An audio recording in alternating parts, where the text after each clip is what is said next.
All right, guys, so in the last video, we used the rational zeros theorem and everything in the end kind of factored out nice and neat, okay? In this video, we'll go over what happens when you can't factor all the way through, okay? So we've got this fourth degree polynomial here. We're going to go through the rational zeros theorem steps, okay? We're going to label P. So P, remember, is the constant out here at the end, and we need all the factors of P. So in this case, plus or minus 1 and plus or minus 10, plus or minus 2 and plus or minus 5, okay? Q, remember, is the coefficient of the first term, or the leading coefficient, in this case 1. All the factors of Q, just plus or minus 1, okay? So now we're going to divide all the different factors of P by all the factors of Q, and that leads us to our possible rational zeros, which is just this collection, since Q was 1, okay? So now we want to test all these possible zeros. And in order to keep this video short, I'm going to start with one that's actually a factor, or that's actually a zero, which will give us a factor, okay? So I'm going to start out using -2, okay? So remember, using synthetic division, -2 is going to be our first zero that works. So if you were going through the trial and error process, you would have tried +1, -1, and +2, and none of those would have worked, okay? And that's, that's part of the process, something you kind of have to deal with, okay? Remember, in synthetic division, we're using the coefficients of the polynomial.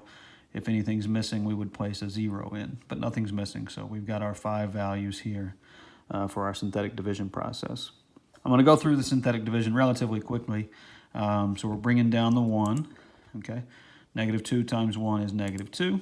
All right, now we're going to combine these. That gives me -7. Multiply -2 times -7 to get 14. Combine those gives us 9.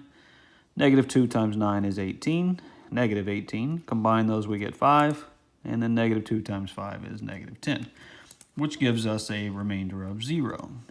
All right, so because that remainder is 0, again, we know -2 is a 0, and we know that x plus 2 is a factor, okay?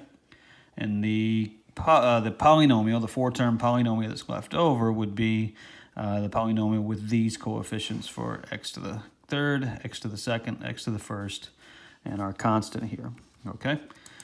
Now, remember, we've got to ask ourselves, can this be factored, okay?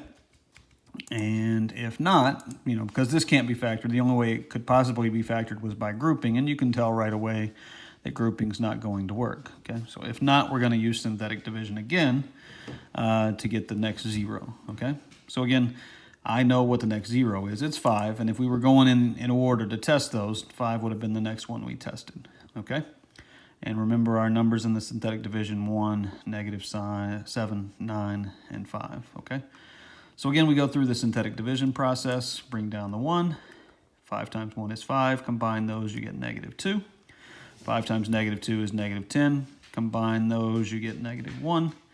And 5 times -1 is -5. When you combine those, you get 0, okay?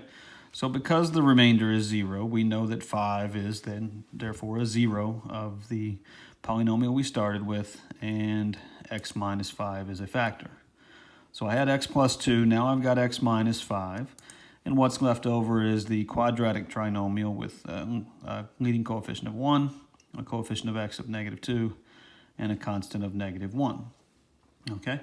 Now, once we get to the quadratic, remember from the previous set of notes, okay, can we factor that? And before, we could always factor the trinomial that was left over. In this case, we can't, all right? So we're forced then to use the quadratic formula to find the other zeros, okay? So we've got an a value of 1, we've got a b value of -2, we've got a c value of -1, and we're going to plug those into the quadratic formula, okay? So we've got the opposite of b, so +2 plus or minus b squared minus 4 times a times c over 2a. When I simplify the discriminant here, okay, I get 8, okay? I get 4 plus 4, which is 8, okay? So that simplifies to 2 plus or minus 2 radical 2 over 2. And then all the 2's can divide out, and we're left with just 1 plus or minus radical 2, okay? Well, this is exact, but in order to determine the zeros, I need to evaluate these. I need to do 1 plus radical 2, okay, which gives me approximately 2.4. Remember, radical 2 is about 1.414, okay, so this would be about 2.4. And we do 1 minus radical 2, which gives us negative 0.4, okay? So these are going to be my other two zeros, okay? Remember, if we've got a fourth degree polynomial, we're going to have at most 4 zeros, okay? And we have 4 zeros here. We have negative 2, we have positive 5, we have 2.4, and we have negative 0.4, okay? So my complete factorization ended after doing the synthetic division process twice, and that led me to my 4 zeros of negative 2, 5, 2.4, and negative 0.4, okay? Now let's go over to Desmos, and we're going to verify all 4 of those zeros using a graphing calculator. All right, so we want to input our equation here, our polynomial. So I'm going to copy that here. Okay, so it's x to the 4th minus 5x cubed minus 5x squared plus 23x plus 10.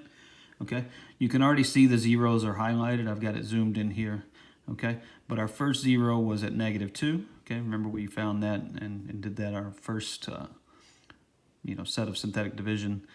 We tested negative 2. Then we tested positive 5. Okay, so those two zeros are correct. Then using the quadratic formula, we found that 2.414. We estimated it to 2.4. We just went to one place. But going to 3 places, you get 2.414. And over here, you get negative 0.414, okay?